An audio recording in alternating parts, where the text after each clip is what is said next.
Well, hello and welcome to the Rooted Together podcast, the podcast which aims to root you in Christ through His Word together. I'm your host, Charles, and today we are in Genesis chapter 4 as we continue our series on Genesis, the beginning, the King, and His people. And as we look at chapter 4, we want to ask the question, where is the grace of God in Genesis chapter 4? It's the famous story of Cain and Abel. And if you're remembering that from your childhood, you're thinking, wow, that story didn't have a lot of grace. A brother kills a brother and he's thrown out of the land, the area. And we need to pump the brakes and stop and look and say, where is the grace of God on display in the text? Because what we discover as we read through Genesis chapter 4 is that His grace is on full display. And that often gets overlooked in our reading of Genesis because we're often reading it for the minute details. For example, we might be curious to ask the question like, well, wait a minute, Cain had a wife. Where did she come from? And I understand that. That's certainly a fascinating question. Here's the thing. The Bible has no desire to answer that question. It's not the point of the text. Moses is not writing the story of Cain and Abel so that you can go, oh, that's where Cain's wife came from. That it's a minute detail that Moses wasn't interested in explaining or exploring. But what he was interested in doing was telling his people, Israel, on the edge of the promised land, overlooking the Jordan River, seeing into the land that God had promised their great-great-grandfather Abraham, and tell them that God is a gracious God, but He does respond to sin. And of course, they knew that. They had been the recipients of that response for the last 40 years. And so as we jump into that story, let's look past the minute details, such as where did Cain's wife come from? Well, she's there. Instead, let's see the grace of God fully on display in the text.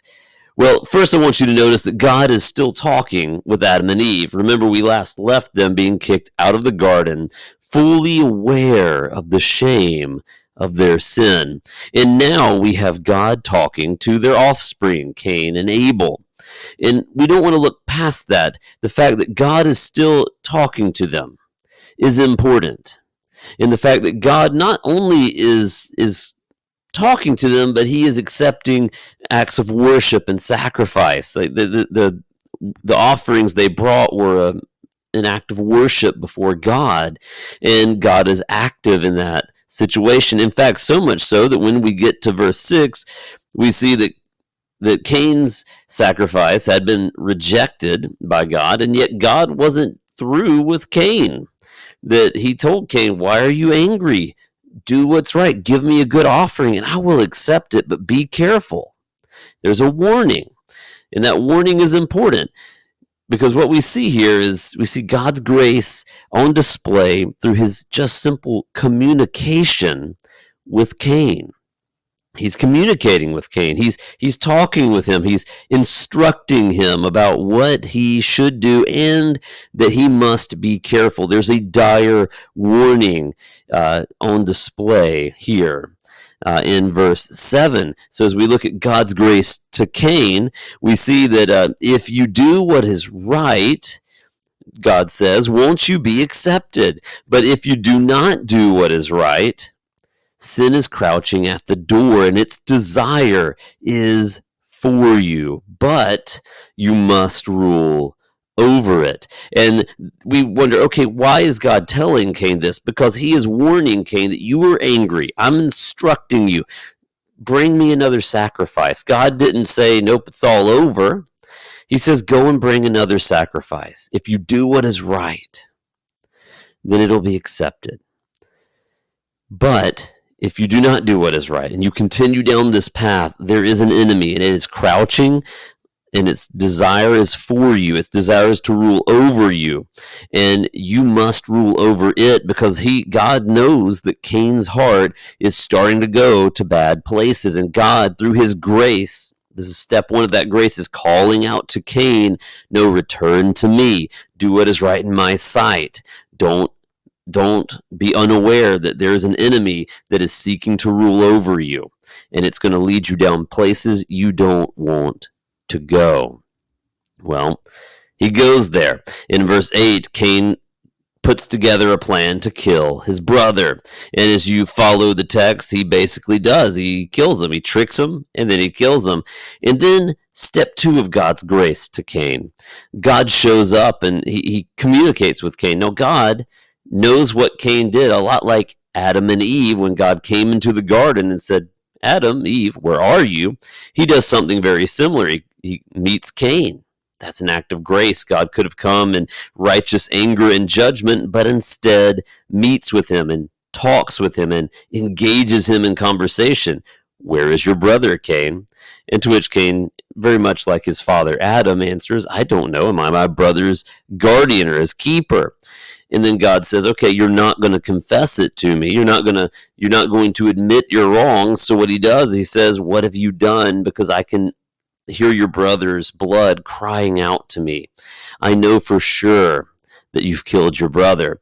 And so now, he says in verse 11, you were cursed and alienated from the ground that opened up its mouth to receive your brother's blood that you, Cain, have shed. And if you work the ground, it will never again give you its yield. You will be restless and a wanderer on the earth. First of all, let's stop and think, Cain killed his brother. There is grace in the fact that God did not eliminate Cain. God did not respond to Cain's murder with Cain's blood. He did not demand that Cain also die. Instead, he offers him life.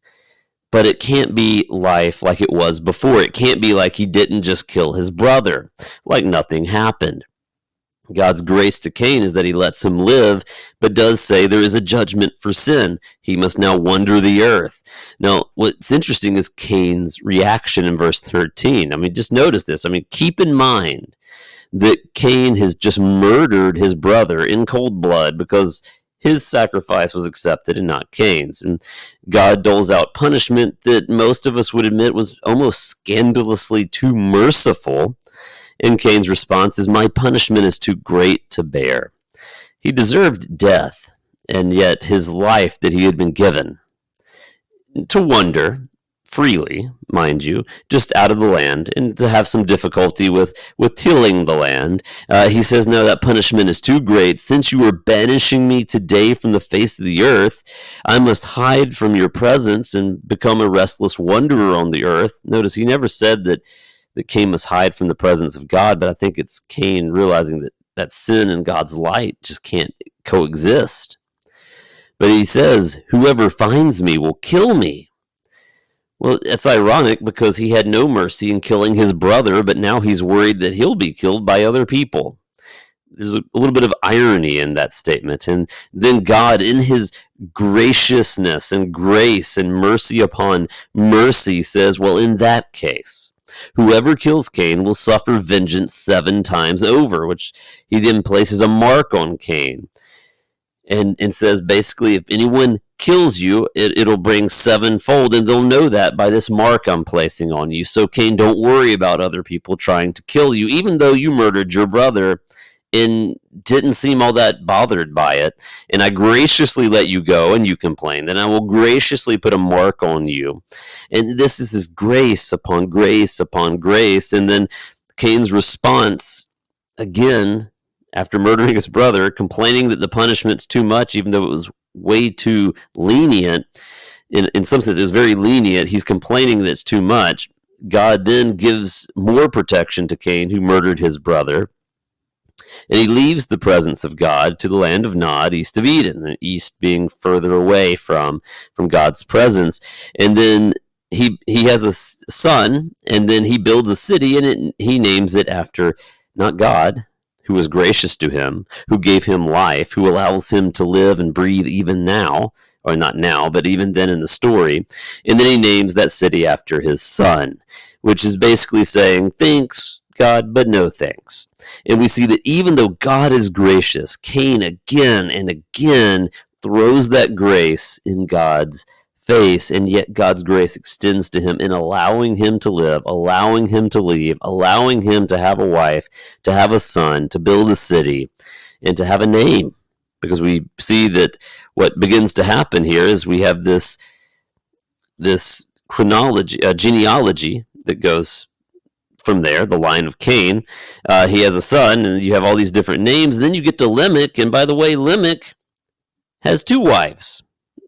Notice as they get further away from God's design, you have a man that has 2 wives, and he sings a song about killing a man because that man was nice to him or insulted him, and so he killed him. And he sings a song about it, or he at least hurt the man. We don't really know. The language is a little unclear between injure and kill, but we have Lamech through Cain's line bragging about hurting a man and saying, hey, if Cain would be avenged 7 times over, if someone killed him, I'm going to be 27 times. Like, God's going to doubly protect me. No, he won't. Or no, he shouldn't. Like, the idea is, like, he's taking advantage of the grace of God. And what we see through Moses is saying here to his people is the line of Cain is so corrupt that you get people throwing the grace of God back in his face and singing about hurting somebody, singing about breaking that order. And therefore you would ask, how can this line bring about the promise in Genesis 3:15? Well, God's answer in verse 25 through Moses' writing is it cannot. And Adam was intimate with his wife again, so we have to restart here. And she gave birth to a son named Seth. And for God said, God has given me another offspring in place of Abel, since Cain killed him, and a son was born to Seth also. We have another line, and what we'll find is that line will lead eventually to Noah. So what we do is we have the line of Cain, and God is gracious to him, and yet Cain repeatedly denies the grace of God and makes it cheap. Therefore, his line will not and cannot bring about the promise in Genesis 3:15 for God to bring someone who will kill the curse of sin. And so what begins to change is there's a new line, the line of Seth. Now, they won't be perfect. We know this. But they at least are starting on the right path, a new start, because the line of Cain will run out. So as we read this story, instead of focusing on the questions of like, where did the city come from? Where these people Cain was worried about come from? Which, we don't know. The Bible isn't interested in answering that question. But what we need to do is look at God being gracious to Cain, and we get from that this beautiful principle that God is gracious to sinners, because if he wasn't, there would be no salvation. There would be no cross, because the cross was the ultimate display of God's grace for his people. We know that God is gracious to sinners, even more than we can comprehend, even more than we can acknowledge sometimes. He will respond to sin, and he does. He responds to Cain's sin. There is punishment. He is left to wonder. There is punishment. His line is ultimately ended at the flood. So the question then becomes, will we respond to God's grace this week like Cain and throw it in God's face, or will we respond to God's graciousness in worship and adoration of him? Will we be ungracious to God who is grace-filled? Will we marvel at God's graciousness? Will we marvel at God's mercy this week? And maybe you need to examine your heart and see, where is it that I have been like Cain and have rejected the grace of God, complained about the grace of God? Where do I need to lean into that grace and that mercy? Where do I need to lean into worship when maybe I responded wrongly? Maybe you're enduring the punishment or the consequence of that sin. Lean into God, because he's gracious to forgive and gracious to restore, because where Cain's line ends, we get a new line that will lead to a cross, that will lead to God's ultimate grace for people, that will lead to Jesus being on that cross saying, Father, forgive them who kill me, for they don't know what they do, but you do. Well, we'll jump into Genesis chapter 5 and follow this line and this development next time, and I look forward to seeing you there.